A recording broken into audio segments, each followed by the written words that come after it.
All right, so we're going to change the cabin air filter here. We can remove this stuff from the glove box.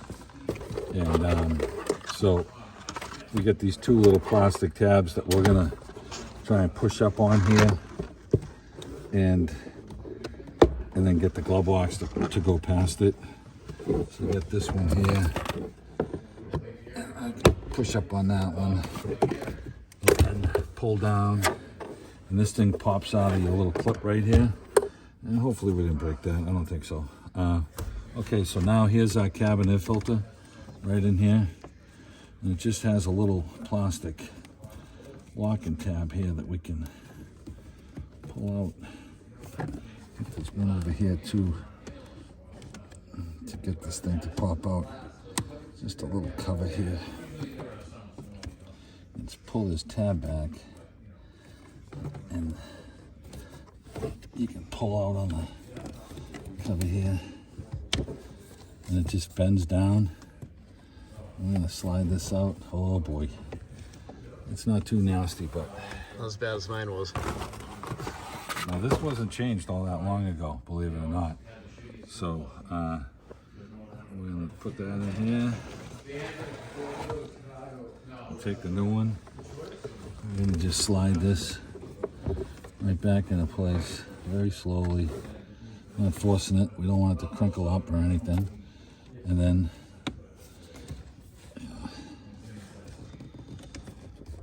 this should close, no problem. Okay, let's got a recess down in here.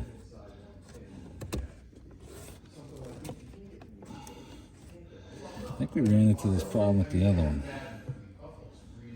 Airflow goes. All right, so there's an airflow sign here. So, all right, so we gotta flip this upside down here because it does have the airflow sign. And get this to slide into place. We had this problem the last time we put this one in. It doesn't seem like it wants to really fit in there good. Okay.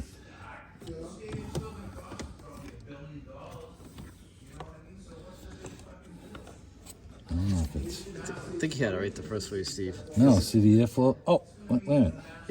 Yeah, see, no, the arrow's going up. Okay. So the flow is going up, so we got that right. I see. Okay, you're right. Yep. But we had a problem getting this. Last time we did this, I forget what it was. It was the... Oh, there it is. It's the way the cover... You have to push down on the cover a little bit because...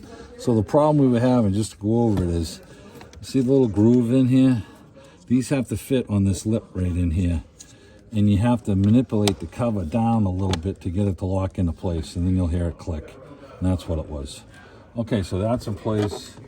And if you put the light up here, we'll feed this slide back into here. And then tuck these down. Okay, we're back in action. So we throw our stuff back in the glove box, and that's all it is to change that filter. And now, this filter, when you look at it, it was not changed all that long ago, and pretty surprised that it's, you know, as dirty as this is. And this filter doesn't have, it probably got 10,000 miles on it. So if you've left yours, see the other side's a little cleaner, but if you've left yours in there for 30, 40,000 miles, it's gonna look nasty. So it's good to change them.